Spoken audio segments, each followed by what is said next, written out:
خدا کے گھر کا یہ منظر تخیل نے کبھی سوچا، کتابوں میں پڑھا کوئی نہ آنکھوں نے کبھی دیکھا۔ ہمیشہ ایسا ہوتا ہے، کوئی افتاد گھر آئے، کسی مشکل میں پھنس جائیں، مصیبت گھیر لے کوئی، یہیں تو چل کے آتے ہیں۔ منادی یہ ہوئی اب کے در کعبہ پہ مت آنا، وبا اب کے وہ پھیلی ہے۔ نمازیں بھی پڑھو گھر پر، ہمیں تو چاہیے یہ تھا کہ ایک اعلان ہو جاتا کہ سب مرکز پہ آ جاؤ، خدا سے عرض کرتے ہیں مصیبت ڈال دے مولا۔ میرا ایمان کامل ہے خدا کے اتنے بندوں میں، یقیناً وہ بھی آ جاتے کہ جن کے اٹھے ہاتھوں کو خدا واپس نہیں کرتا۔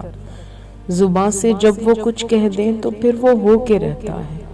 بتاتے ہم زمانے کو یہی دارالشفا ہے، بس ہمیں سب کو بتانا تھا کہ ہم ایمان والے ہیں، ہمارا دین سچا ہے، ہم ہی قرآن والے ہیں، مگر ہم نے کیا ثابت کہ ہم بھی ان کے جیسے ہیں۔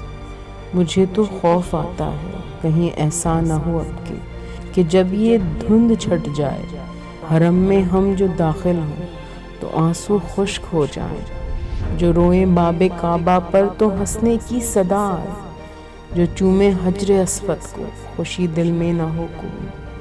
غلاف خانہ کعبہ ہمیں واپس نہ لوٹا دے، کہیں زمزم کی سیرابی ہمیں پیاسا ہی رہنے دے۔ ہمیں یہ ماننا ہوگا کتاب حق بھی سچی ہے، نبی کا دین بھی سچا ہے، سبھی احکام بھی سچے، مگر ہم لوگ جھوٹے ہیں،